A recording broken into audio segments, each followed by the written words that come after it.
আসসালামু আলাইকুম। আশা করছি যে যার অবস্থান থেকে সুস্থ ও ভালো আছেন। আলহামদুলিল্লাহ আমরাও বেশ ভালো আছি। স্কুল কলেজে ঋতু বৈচিত্র্যময় রচনা পড়েছিলাম। মাঝ বয়সে এসে সেটার প্র্যাকটিক্যাল দেখলাম। এই দীর্ঘ জার্নিতে বৈশাখের বৈশাখের দিন বা বৈশাখের পরে ঝড় বৃষ্টি হয়নি মনে হয় না কখনো দেখেছি। বৈশাখ মাসটা চলে যায় যায় করছে, ঝড় বৃষ্টির কোনো দেখা নেই। গাছপালাগুলো একদম শুকিয়ে গেছে, জনজীবন অতিষ্ঠ। যতই গরম আর ঠান্ডা পড়ুক না কেন, খেতে তো হবেই। সকালে উঠে চিন্তা করতে হয় আজকে কি রান্না করব। আমার কাছে বেশ কিছু কই ছিল, একদম পাকা কই।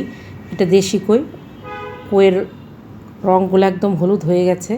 আমি কইটাকে একটা কলা, দুটো আলু এবং দুটো টমেটো দিয়ে একটু পাতলা পাতলা ঝোল করব। যদি গরম না থাকতো আমি মাছটাকে দিয়ে সর্ষে দিয়ে ভাপা করতাম। যেহেতু গরম, এখন ভাপা টাপা খাওয়া যাবে না। আমি মাছটাকে লবণ হলুদ দিয়ে খুব সামান্য তেল দিয়ে কই মাছটা ভেজে নেব। ভাজতে ভাজতে দেখবেন এই কই থেকে কী পরিমাণ তেল বের হয়েছে।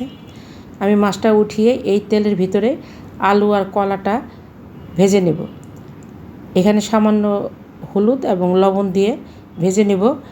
কাঁচকলা কাটার পরে লবণ এবং হলুদের পানি কিছুটা উষ্ণ গরম পানিতে ধুয়ে নিলে কলাটা ঠিক এরকম সাদা থাকবে। আমি ভেজে নিয়ে কলাটা উঠিয়ে নেব। যারা দিলরুবার হেসেলকে সাবস্ক্রাইব করে পাশে আছেন তাদেরকে অসংখ্য ধন্যবাদ। যারা এখনও সাবস্ক্রাইব করেননি প্লিজ সাবস্ক্রাইব করে পাশে থাকবেন। দেখার শুরুতে নয়, দেখে ভালো লাগলে একটা লাইক দিবেন। আপনার মূল্যবান একটা লাইক আমাকে এগিয়ে যেতে অনেকটা সাহায্য করবে। আমি এখানে দুটো পেঁয়াজ, আদা চা চামচ করে হলুদ, মরিচ এবং ধনিয়ার গুঁড়া দিয়েছি, 1 চা চামচ আদা রসুন বাটা, 1 চা চামচ জিরা বাটা দিয়ে আমি এটা ব্লেন্ড করে নিয়েছি। আলু কলা ভাজার পরে যে তেলটুকু ছিল সেখানে সামান্য আর একটু তেল যোগ করে ফোড়নে কয়েকটা কারি পাতা দিয়ে দিলাম। কারি পাতা দিলে তরকারিতে খুব সুন্দর একটা ফ্লেভার যোগ হয়। এখন ধনিয়া পাতা দিলে তরকারি খেতে খুব একটা ভালো লাগে না আমাদের কাছে, এই জন্য কারি পাতাটা আমি ব্যবহার করি। তাছাড়া কারি পাতাটা আমার কাছে খুব ভালো লাগে। এখানে বেশ খানিকটা পানি দিয়ে আমি মশলাটাকে খুব ভালোভাবে কষিয়ে নেব।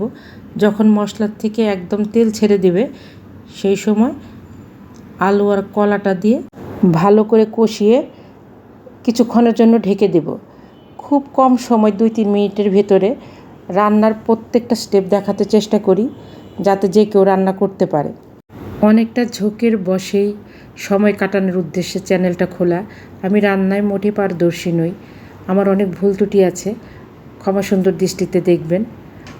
অনেকে আমাকে খুব ভালো ভালো কমেন্ট করেন, তাদের জন্য আমার অনেক অনেক ভালোবাসা রইল। কলার আলুটা কষানোর পরে আমি এখানে কিছুটা গরম পানি দিয়ে দেব।